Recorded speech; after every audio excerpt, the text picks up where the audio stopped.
Queridos, primeiramente, boa noite. Que Deus possa nos iluminar hoje e sempre, nos guardar. Hoje nós estamos com o tema A Alma Depois da Morte. Esse tema é relativo às perguntas 149 a 153 do Livro dos Espíritos. Nós espíritas temos por costume considerar que a melhor descrição de como é a vida após a morte foi feita por André Luiz no livro Nosso Lar, que já ganhou até uma adaptação cinematográfica. Todavia, existe um livro menos conhecido, menos debatido, mas que para nós deveria ser mais importante, também em psicografia de Francisco Cândido Xavier, mas ditado pelo espírito que assina sob o pseudônimo de Irmão Jacó. O livro se chama Voltei. Irmão Jacó é um pseudônimo de que nós já sabemos de ser um empresário alemão chamado Frederico Figner, que veio para o Brasil porque era amigo do famoso cientista norte-americano Thomas Edison. Ele resolveu vir ao Brasil para aqui criar uma sucursal, uma filial das empresas Edison. Aqui no Brasil tornou-se espírita e abraçou o espiritismo com sinceridade. Ele, todavia, começa no prefácio do livro dizendo o seguinte: meus irmãos, eu fui espírita, pratiquei o espiritismo com sinceridade, mas tinha uma ideia muito equivocada de como era o desencarne e de como e o que eu iria encontrar depois da morte. Eu havia lido os livros de Kardec, de André Luiz, e pensava que o meu desencarne ia ser tranquilo e suave. No momento em que eu estivesse para desencarnar, uma falange de espíritos superiores viria me auxiliar, para que o meu desencarne pudesse ser leve como uma criança que dorme. Lá, chegando no plano espiritual, eu esperava ser recebido por grandes vultos do espiritismo, talvez até pelo próprio Kardec, e depois acreditava que eles me dariam uma tarefa grandiosa, como ser coordenador de vários centros espíritas, ou até mesmo de todo o movimento espírita no Brasil. E aí começa a parte do relato que mais nos interessa, quando ele diz: que ideia equivocada da morte eu tinha. Ele então começa a dizer: no momento em que eu ia desencarnar, eu estava tão nervoso que eu tremia todo. Não entendia por quê. Pensava, mas eu sou espírita, por que eu estou com medo? Como se ser espírita nos desse algum tipo de privilégio, não usar. E ele então dizia: eu estava na cama do hospital tremendo todo, tentando fazer uma prece, não conseguia. Consegui dizer algumas palavras, pedindo para que aquela falange de espíritos superiores, que eu achava que viriam me ajudar, aparecesse. Da falange de espíritos superiores, apareceu um só. E esse espírito em trajes de médico disse apenas para ele em forma de bronca: acalma-te, senão vai continuar aí por muito tempo. Ele então tentou se segurar na cama, não conseguia parar de tremer. O espírito colocou as mãos sobre sua cabeça. Naquele momento ele pensou: aí está o passe tranquilizador que irá me acalmar. E ele disse: o que ocorreu foi o contrário. Quando o espírito colocou suas mãos em minha cabeça, eu senti como se um relâmpago me atravessasse todo o ser. Eu senti como se um raio me atravessasse da ponta do cabelo à ponta dos pés. Naquele momento, em choque, já não sabia o que pensar nem o que orar. O espírito continuava lhe dizendo: acalma-te, silêncio, senão não vai conseguir passar bem. Mas ele mesmo não conseguia. Chegou um determinado momento em que ele percebeu: este é o último momento de minha vida. Por quê? Porque no seu próprio relato ele diz que, como num filme, ele visualizou toda a sua vida passando, desde o momento em que ele saíra do útero de sua mãe até aquele momento em que ele se deitara naquela cama de hospital. Quando ele visualizou esse filme, ele pensou: agora sim, vou desencarnar tranquilamente. Mais um equívoco. E aí ele faz um relato que para nós é importante que fique guardado em nossas mentes. Ele diz: naquele exato momento, o que eu vi, aliás, onde eu me vi, foi como se fosse uma destruição de uma represa. Eu vi como se uma represa estivesse sendo implodida e me levando. E quando eu me senti imerso naquelas águas, eu percebi que elas eram uma união de todos os pensamentos, todas as palavras e todas as ações que eu realizara em toda a minha vida, do primeiro momento ao último. Aquela água que repentinamente se destruíra uma represa e levava irmão Jacó, Frederico Figner, era a materialização de todos os pensamentos, as palavras e as ações que ele tivera em vida. Ele relata que ele não conseguia acreditar. O menor dos pensamentos que eu tive, a menor das palavras que eu falei, a ação mais infrutífera que eu fiz, estava ali presente, materializada e me carregando. E aí ele fala: nesse momento eu me desesperei ainda mais, porque eu não sabia o que fazer. Eu tentava orar, mas não conseguia. Estava surpreendido. Ele relata: eu lera os livros de Ernesto Bozano, lera os livros de Gabriel Delany, de Kardec, de André Luiz, e mesmo assim não conseguia racionalizar, mas o que é que está acontecendo? Meus pensamentos, minhas palavras, minhas ações estão me levando para onde? Naquele momento ele pensou: onde estão os espíritos superiores que eu achava que viriam me resgatar? E aí, mais uma situação que serve para iluminar as nossas mentes.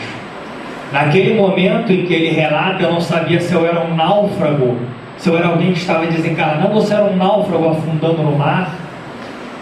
Uma mão apareceu e me puxou. Podíamos pensar: bom, deve ser de algum espírito muito superior que percebeu o sofrimento daquele homem. Mas aí ele então diz: aquela mão que me puxou era a mão da minha filha, que já havia desencarnado.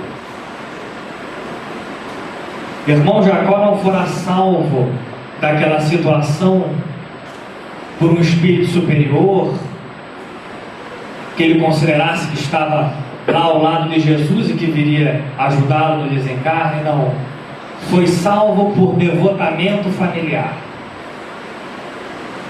Naquele momento, o espírito de sua filha, que já havia desencarnado, percebendo as preocupações de seu pai, veio resgatá-lo da onda criada pelos seus próprios pensamentos, palavras e ações. No resto do livro, irmão Jacó vai fazer um relato do que ele encontrou e de suas tarefas. E ele diz: eu nunca achei que a melhor tarefa para um espírito desencarnado seria a menor delas. Simplesmente observar as formas de tratamento e de esclarecimento dos espíritos sofredores nas regiões inferiores. Ele esperava que receberia uma missão grandiosa. Eu vou coordenar os centros espíritas do Brasil. Mas ali desencarnado ele percebe que a sua missão é mais de aprender do que de ensinar. E aí vamos pensar no que o irmão Jacó relatou. Vamos pensar primeiro no que nós acreditamos que vamos encontrar no pós-vida, ou melhor, no pós-morte, porque vida continua. Como é que nós racionalizamos a maneira do nosso desencarne? Será que para nós é possível visualizar para onde vamos, agora encarnados, para onde vamos no momento do desencarne? Essa pergunta foi feita a Divaldo Pereira Franco.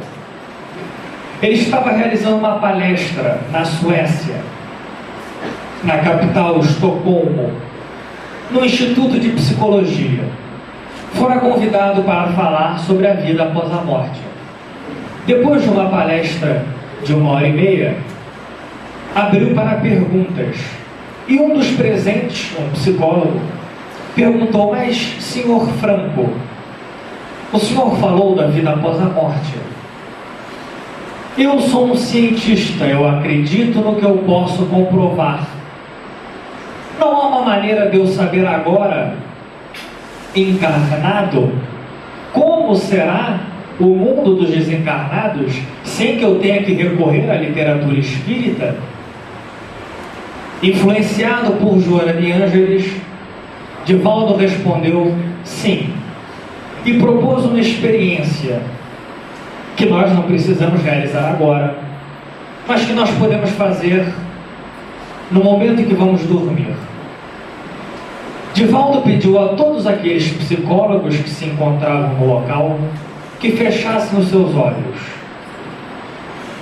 E que quando fechassem os seus olhos, tentassem se induzir a uma auto-hipnose, no sentido de entrarem em um determinado posicionamento, digamos assim, em que eles pudessem desprender a sua mente do corpo, pudessem fazer com que o seu espírito voasse, da mesma maneira que ocorre quando nós dormimos.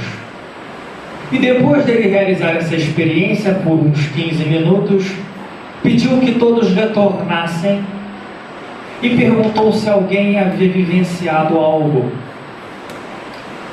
Um dos psicólogos levantou a mão e disse: senhor Franco, eu tive uma vivência notável. Divaldo pede à pessoa que então relate, e ele começa a dizer: assim que eu entrei naquele sono profundo, eu me vi em um lugar absolutamente maravilhoso. Foi uma experiência que eu nunca tive em toda a minha vida. O psicólogo diz: eu estava num local em que a água parecia como se fosse luz e não água. As árvores eram todas luminosas. Me vi um descampado que era mais bonito do que o amanhecer ou do que o crepúsculo do sol. Quando eu observei as pessoas, todas elas irradiavam luz. Eu pensei: meu Deus, mas que lugar é esse? Infelizmente eu ouvi a sua voz mandando me chamar e tive que voltar. Mas quero dizer e deixar aqui relatado de que foi uma experiência única e que eu jamais pensara que podia viver. Divaldo sorri um pouco, fica contente, mas quando ele vai concluir, tentando demonstrar que aquela vivência havia sido um desdobramento do espírito daquele homem que fora até as esferas superiores, uma psicóloga também levantou a mão. E aí ela pergunta: senhor Franco, essa vivência que nós tivemos nesse momento de auto-hipnose, o senhor está tentando dizer que é para onde nós vamos quando nós morrermos? Franco então pergunta, Divaldo então pergunta: por quê? E ela responde: porque o lugar que eu vi, eu não quero ir depois que eu morrer. Divaldo então pergunta: você pode relatar o que é que você viu?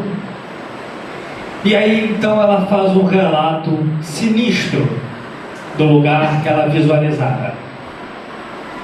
Ela disse: eu acordei em um lugar que era pior do que qualquer pântano que existe na face da terra. Primeiro que todas as árvores que lá haviam eram retorcidas e transmitiam uma energia negativa, como eu nunca vi algo transmitir.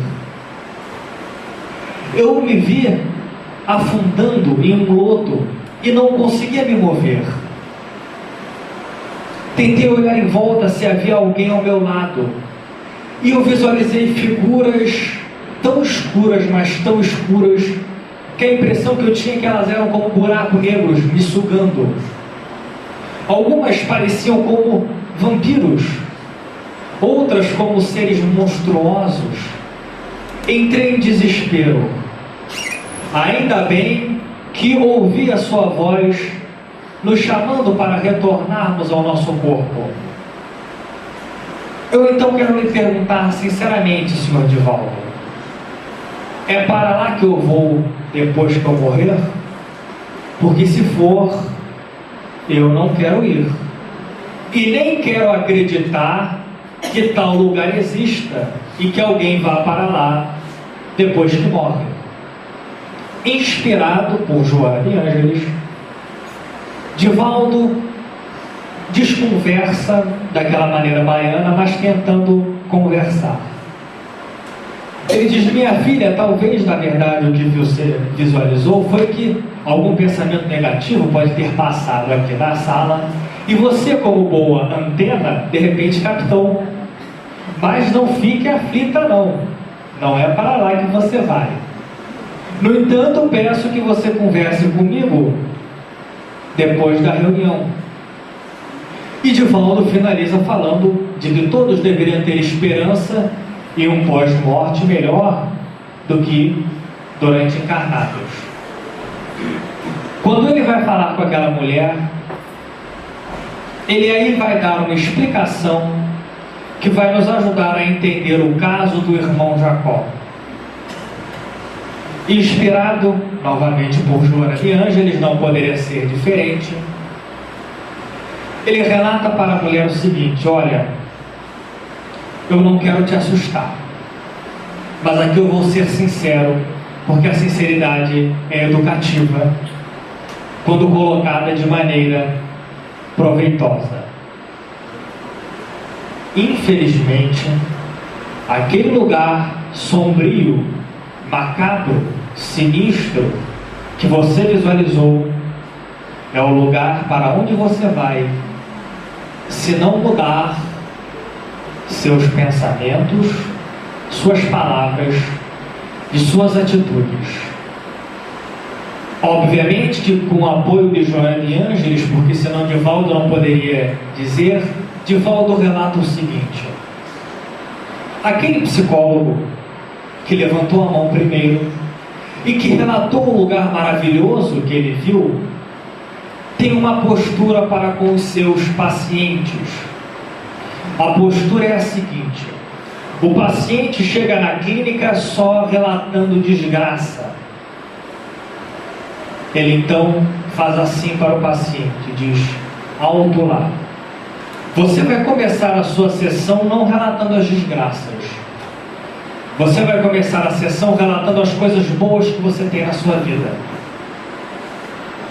O paciente, na maioria das vezes, fica nervoso, mas eu vim aqui para falar de desgraça. Se eu não estivesse doente, eu não vim aqui no psicólogo. E ele diz: não, senhor.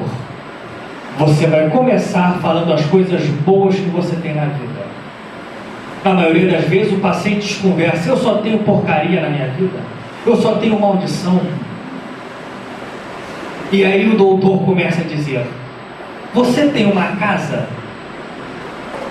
E morando na Suécia, a palestra era na Suécia, lá o bem-estar é melhor do que aqui. E o homem responde: sim, eu tenho uma casa. Ele diz: você já pensou nas milhares de pessoas que não têm uma casa para morar? Primeiro o impacto no paciente. Depois ele pergunta: você almoça e janta todo dia? O paciente responde: sim. Ah, já pensou nos milhões que não almoçam e não jantam todos os dias? E por último ele pergunta: você tem família e amigos? E o paciente forçosamente responde que sim. E aí o doutor fala: pois agradeça, porque existem milhares de pessoas que foram abandonadas por aqueles que deveriam cuidar delas. Naquele momento em que esse psicólogo adota essa postura, ele corta, ele quebra todo o negativismo que o paciente trouxera e que pretendia derramar sobre ele. Vejam a postura do psicólogo. Ele transforma negativo em positivo. Ele pega o lodo e transforma em água brilhosa.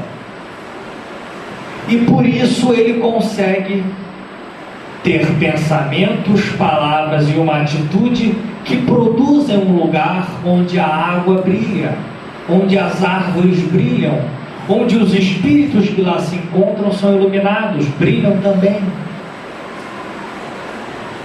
E aí ele diz para aquela psicóloga: você age exatamente ao contrário. Joana de Ângeles, obviamente, dando as informações para que Divaldo pudesse falar isso. Divaldo diz: quando um paciente chega na sua clínica e derrama todas as desgraças que ele acha que tem, todo o negativismo que ele acha que carrega, todas as maldições que ele acha que estão sobre ele, tudo isso que ele descarrega em você, você aceita. Você aceita e guarda dentro de si. Você guarda para si não apenas os seus pensamentos problemáticos, mas os dos seus pacientes.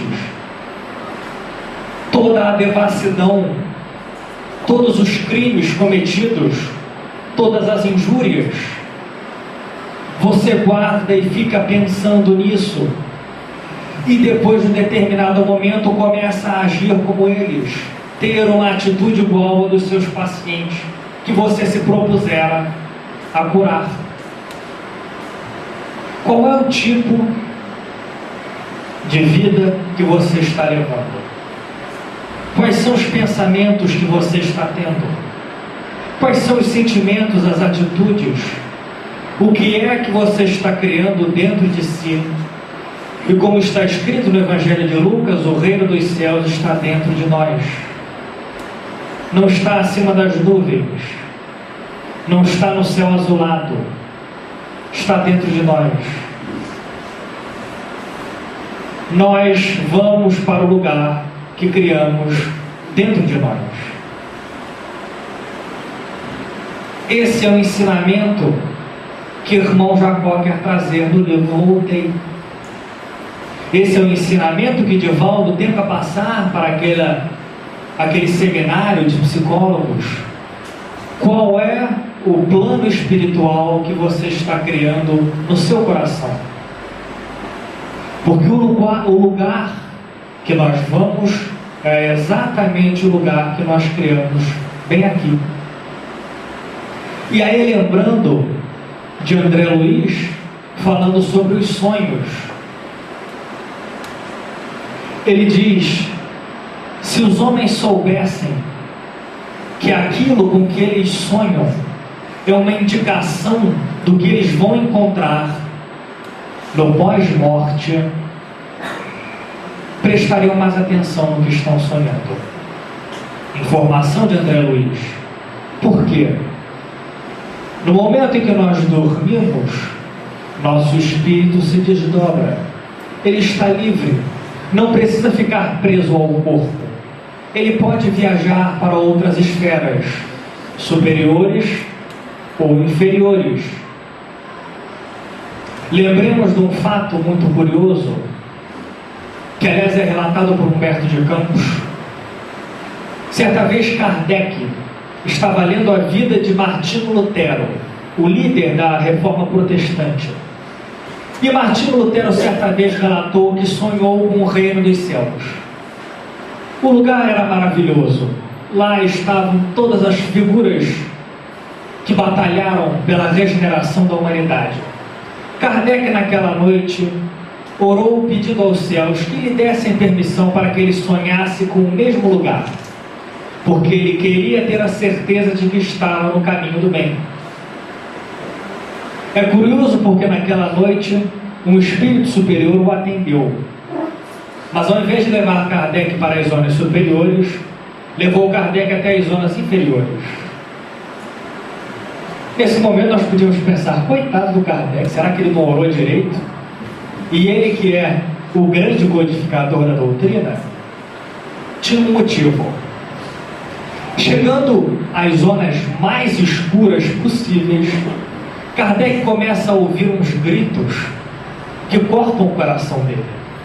Ele pergunta ao espírito superior, mas onde é que nós estamos? Que lugar é esse? Quem são os espíritos que aqui habitam nessa escuridão abissal? Com certeza devem ser os homens que condenaram Jesus. O espírito superior responde, não. Os homens que condenaram Jesus, como o próprio Jesus disse, nem sabiam o que estavam fazendo. Já se arrependeram e já estão no caminho regenerativo. Kardec pergunta, bom, então devem ser os imperadores romanos, que eram muito malvados? O espírito superior responde, não, eles também não estão aqui. Eles também eram ignorantes da vida espiritual. Já estão no caminho regenerador. Kardec então pergunta, bom, devem ser então os grandes conquistadores que mataram muitos na história da humanidade, Alexandre o Grande, Gengis Khan? O espírito responde novamente, não são estes. Kardec vai pensar em uma última hipótese, quando o espírito logo lhe corta e diz, os espíritos que aqui estão são aqueles que conheciam o Evangelho e não o praticaram. Aqui estão os espíritos que conheciam a palavra de Jesus e não a colocaram em prática. Quando Kardec acorda deste sonho, ele resolve fazer mais uma pergunta 629, se eu não me engano, que diz o seguinte, para que o homem ganhe o reino dos céus, basta que ele não faça o mal? E qual é a resposta dos espíritos? Não. Forçoso também é que ele pratique o bem. 642, perdão. É que numerologia não é comigo. Aí eu... 642, perdão. Kardec acorda e, graças ao sonho que tivera, faz essa pergunta. E aí é por isso que André Luiz chama a atenção aos nossos sonhos. Nossos sonhos são indicativos da vida após a morte. Nós devemos prestar atenção no que estamos sonhando. Duvido muito que naqueles exemplos que Divaldo dá, do psicólogo e da psicóloga, ambos não sonhassem já com o lugar que eles visualizaram naquela auto-hipnose. Se nós sonhamos muito com a nossa casa, com certeza ainda estamos muito apegados a ela. Se sonhamos muito com um determinado lugar, com certeza estamos muito apegados a ele, porque quando dormirmos, nosso espírito vai para aquele lugar, por isso sonhamos com ele. Se sonhamos repetidamente com determinadas pessoas, com certeza nos encontramos com ela durante o sono. E tudo o que sonhamos de uma maneira ou de outra é indicativo. A partir daí, já podemos pensar do que os espíritos fazem na vida após a morte. Porque também existe um outro equívoco de achar que a vida após a morte, a melhor definição é aquela que se encontra nas lápides do cemitério: descanse em paz. Pronto, agora que fulano morreu, não vai fazer mais nada. Vai ficar lá no céu, ouvindo os anjos tocando harpa, comendo uvas frescas. Vai ficar lá ao lado de Jesus, fazendo nada. Jesus disse: meu Pai trabalha até hoje.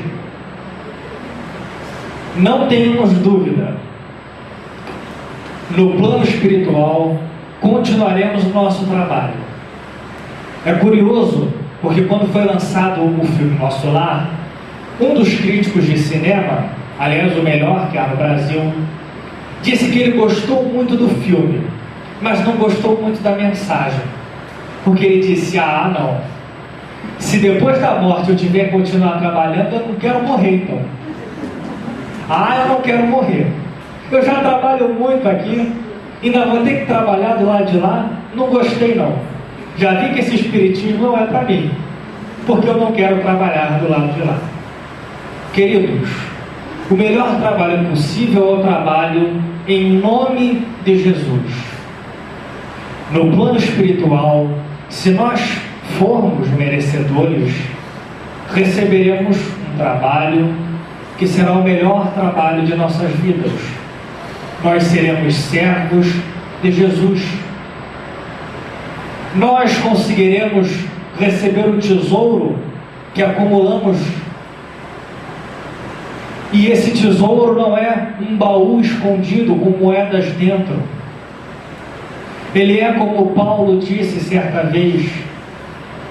Paulo levava alguns manuscritos de suas cartas e do Evangelho e comentara com seu amigo Timóteo: meu amigo, temos aqui conosco um tesouro que nos dará a maior alegria de todas as nossas vidas. Paulo dissera isso numa taberna, e um ladrão que estava sentado na mesa de trás ouviu e pensou: oba, esse tesouro é bom. Naquela noite ele segue Paulo e Timóteo e surrupia os papéis, acreditando que é o mapa de um tesouro escondido.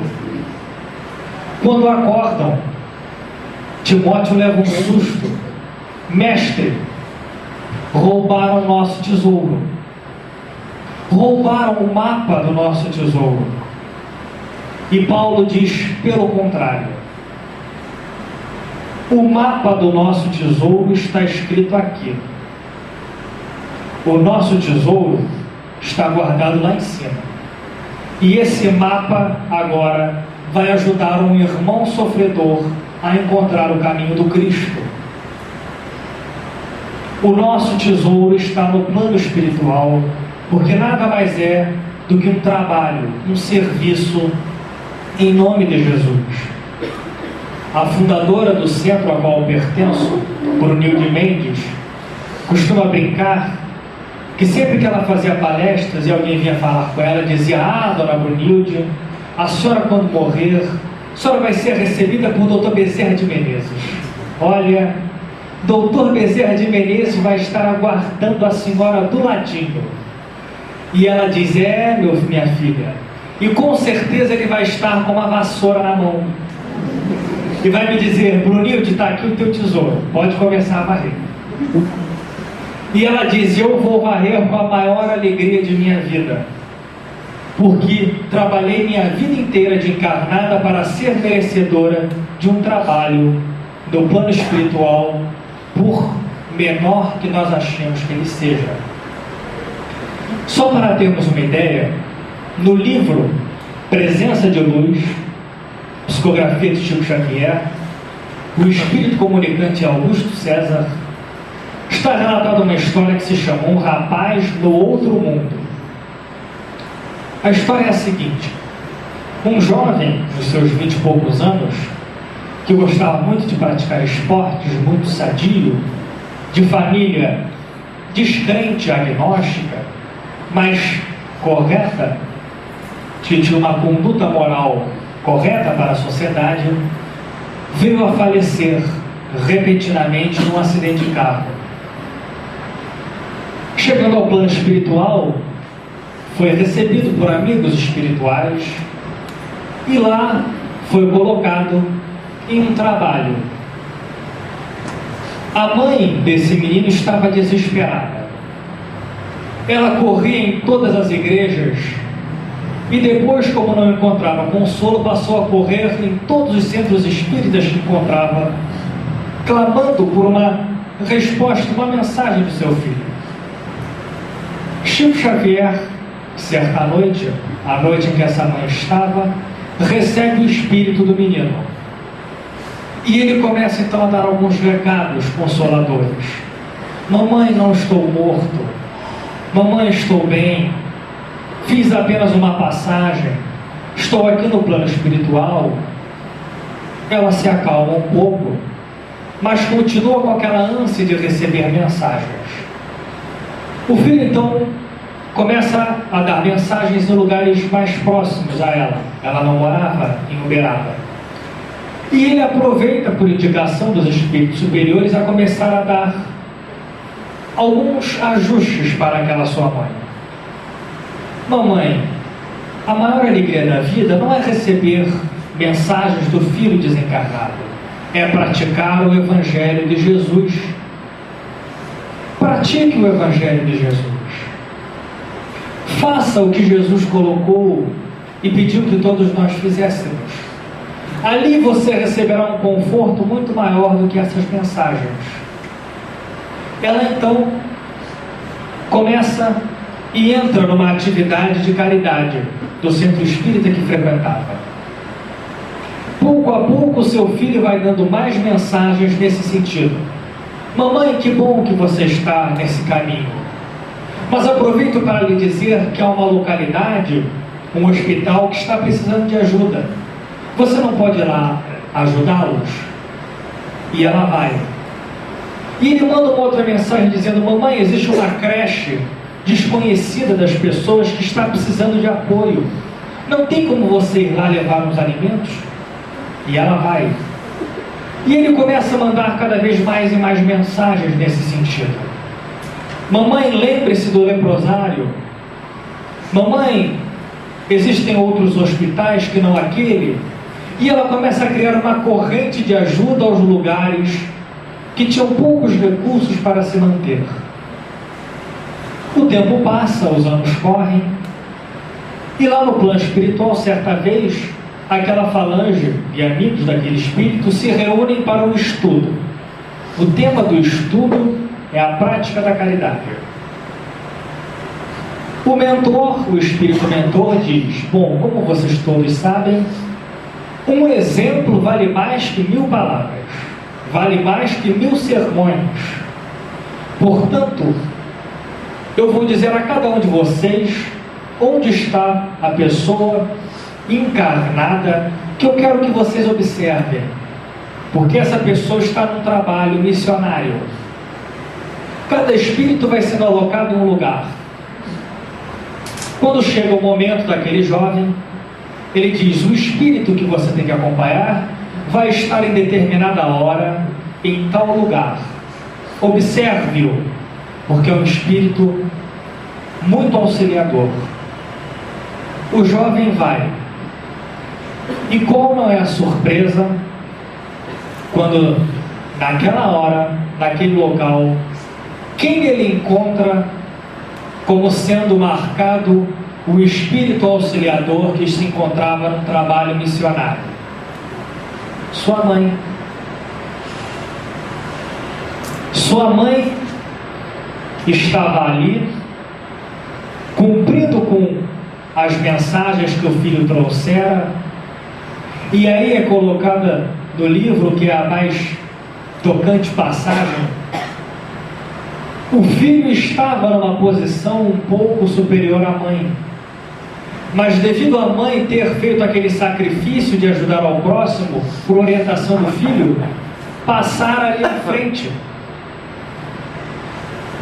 O espírito de sua mãe tornara-se um espírito superior ao do próprio jovem que emitia as mensagens. Passara a ser o seu espírito mentor encarnado. E aí nós percebemos que não existe nada mais proveitoso do que o trabalho em prol da caridade. O espírito do jovem passara as mensagens, mas com certeza não fizera muitas atividades no mesmo nível que a mãe encarnada fizera, cumprindo as mensagens que o filho trouxera. E assim evoluíra, progredira mais rapidamente que o próprio filho, que no início parecia ser o seu espírito mentor e agora precisava olhar na mãe o exemplo de vida a ser seguido. Vejam como no Espiritismo e, na verdade, na vida espiritual, não existe um privilégio, não existe uma hierarquia rígida, existe o amor ao próximo. O amor ao próximo é tudo. O amor ao próximo constrói tudo. O amor ao próximo salva. O amor ao próximo regenera. Ele vai ser a nossa alavanca para construir o nosso plano espiritual. O plano espiritual que nós vamos encontrar será a alavanca da nossa evolução. E mais do que isso, o amor ao próximo é o que une as pessoas, é o que permite que elas se vejam como irmãs, que elas se vejam como membros de uma grande família espiritual, criada por um único Deus, um Deus que irradia amor para todos, e que, se nós cumprimos com este amor, receberemos o nosso tesouro. Pensemos que a nossa responsabilidade maior é amar.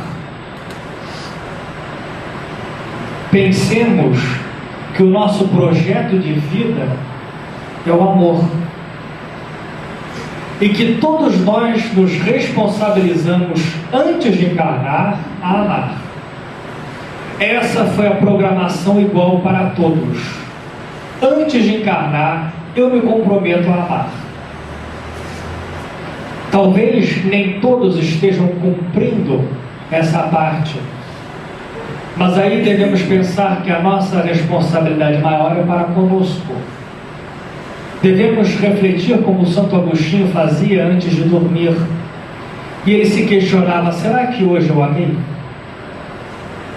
Será que hoje eu amei como Jesus pediu que eu amasse? Quando ele pensava que a resposta era sim, ele podia deitar a cabeça tranquilamente no travesseiro.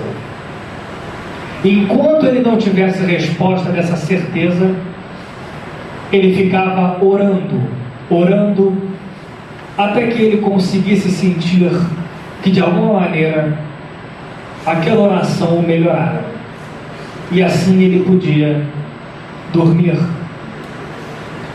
E nesse sentido do amor ao próximo, pensemos que o Espiritismo permite um amor que atravessa dimensões. Porque é um amor que passa da dimensão não apenas material e imaterial para a espiritual, mas principalmente é o amor que vem da dimensão espiritual para a dimensão material. No livro Seara de Luz está relatado um caso que serve até para fechar a nossa reunião de hoje.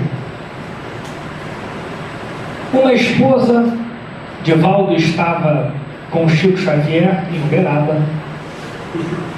Uma esposa, seu marido e 5 filhos, depois da reunião, pedem para falar com Chico, apenas agradecer.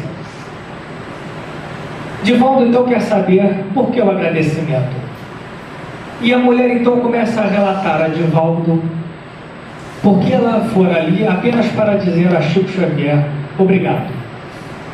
E ela diz o seguinte: eu sou casada com meu marido há 6 anos, mais ou menos.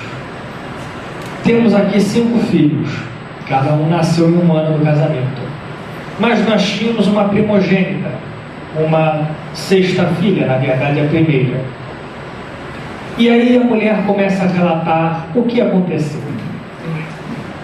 E ela diz: quando estávamos pelo 3º ano do casamento, 3º, 4º ano, o casamento começou a desandar. Como relacionamentos que se desgastam com o tempo e depois precisam ser reconstruídos.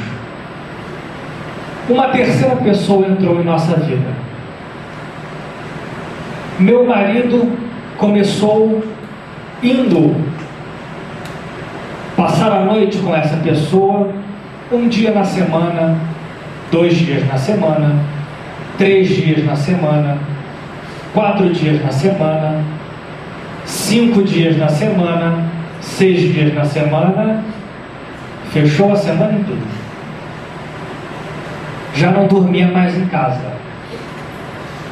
Minha filha primogênita me perguntava toda noite: mamãe, papai não gosta mais da gente?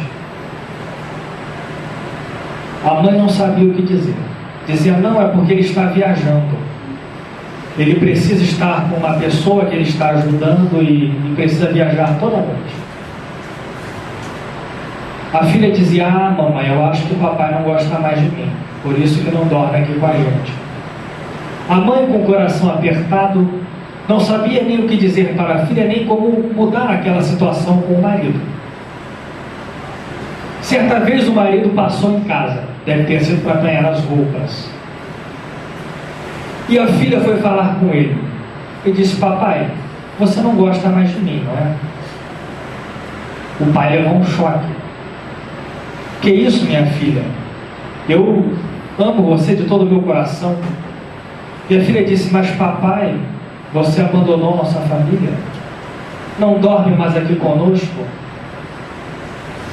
O pai sentiu um choque e disse: minha filha, quando você crescer, você vai entender determinadas coisas do mundo dos adultos que criança ainda não entende. Mas eu vou lhe pedir um favor. Eu vou pedir que você me perdoe.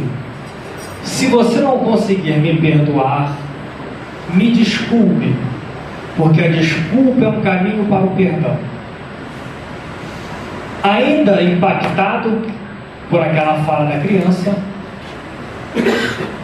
o marido acabou terminando o relacionamento com a amante. Voltou para casa. Chegando, a esposa o recebeu e ele disse: meu amor, me perdoa, mas se você não puder me perdoar, lhe peço que me desculpe. Eu errei e quero refazer o meu erro. Uma semana depois, quando a menina estava sendo levada para o jardim de infância, na volta ela desaparece. Os pais ficam aflitos: mas onde é que ela está? Começaram a procurar em todos os lugares, não está em lugar nenhum. Algum tempo depois, os pais, desesperados, encontram o cadáver da filha todo retalhado, jogado no matagal.